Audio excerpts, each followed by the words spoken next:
Hello. And you are watching Writing, Talking and Dog Walking.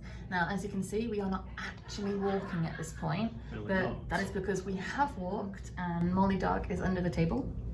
I'll show you a photo, but just trust me, she's there. She is. She's being really good and quiet, and she's quite knackered because we had quite a long walk to get here. This is actually somewhere that we had our engagement party. Yes, it is. The very room in This there. very room, yeah, so we love it here and we come in and work a lot, so it works for us to come. And yeah, we have some place. So for this video, we're going to talk about the terms protagonist and antagonist, because we've mentioned those in previous videos, and you might not know what it is we're talking about. Yeah, I think everybody's got a baseline familiarity with the words protagonist and antagonist, especially people who like stories a lot. Yeah, and if you've been writing and if you are wanting to write, you'll have either seen it or heard it or read it before. Yeah. So what we're going to do is just to make it clear what we are talking about, we're going to describe what a protagonist is, what an antagonist is, and then we're going to give you an example from a film that if you Good haven't film. seen, you should, because it's the best of that oeuvre. We're going to describe it using Terminator 2. Yeah. So a lot of the time, the word protagonist is interchangeable with main character or hero, but that's inaccurate because the protagonist literally means the opponent of primary importance. That's what the word itself is. And it descends from Greek? Yes. Yeah. And I think Aristotle came up with it, but I don't know for sure on that. A protagonist can't exist without an antagonist. There has to be an antagonist for the protagonist to exist. And as we talked about with The Matrix, it is possible for an antagonist to be Not a person. not a person, a force of some sort or another. What we want to look at is when your protagonist is a character, your antagonist is a character, and Conflicting goals. ostensibly human, although in Yeah. the example that we're using, it's not. Chair? Phone. Oh right. Sounded like something else. It did sound like something else, but I swear it wasn't.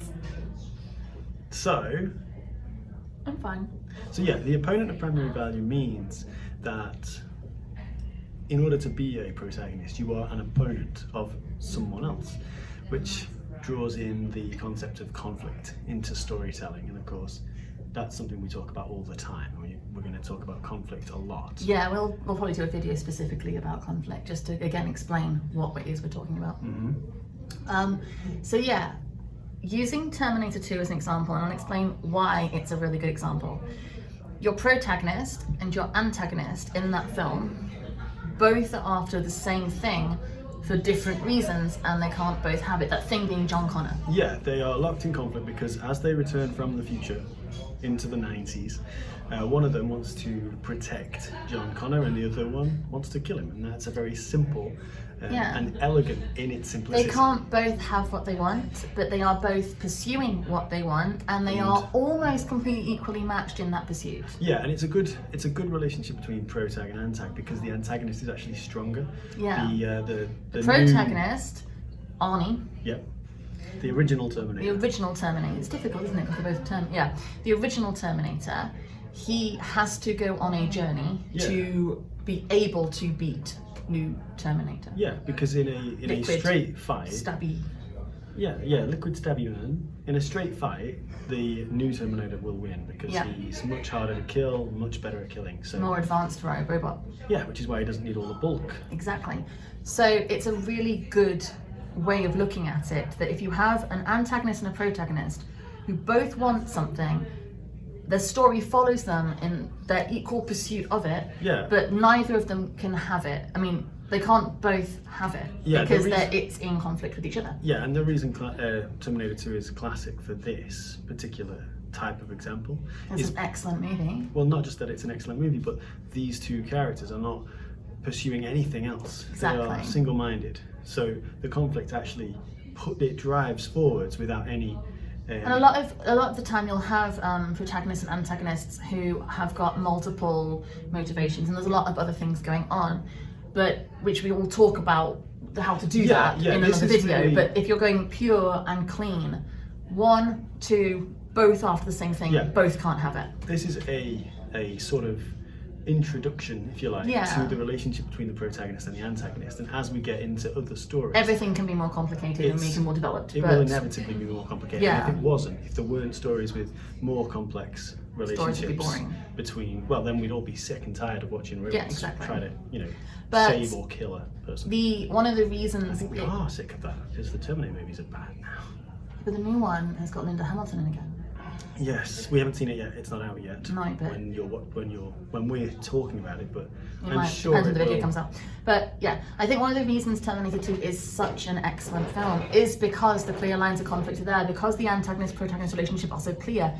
You know exactly what they're going for, you know exactly what you're rooting for, and exactly why you want rooting for the other one. Yeah. Because you want John Connor to live, you see the horrible Armageddon moment with the explosion, you see that it matters, you care about him as a little boy, well, he's like a young boy, he's not little boy he's like not our little boy, but he's a wee man. a wee man. So that relationship is a really simple one to follow and invest in. The counter motives. So yeah, I think it's pretty classic actually for that reason, that there are no distractions. They pursue their goals until one of them is dead, and then you get the. So that was our video explaining antagonists and protagonists, and it does contain spoilers for Well, beginning our journey with these concepts, because we haven't explained. Yeah, there's more to go, completely. but there always is. There is. Stories are fascinating for that quality, but there's always more.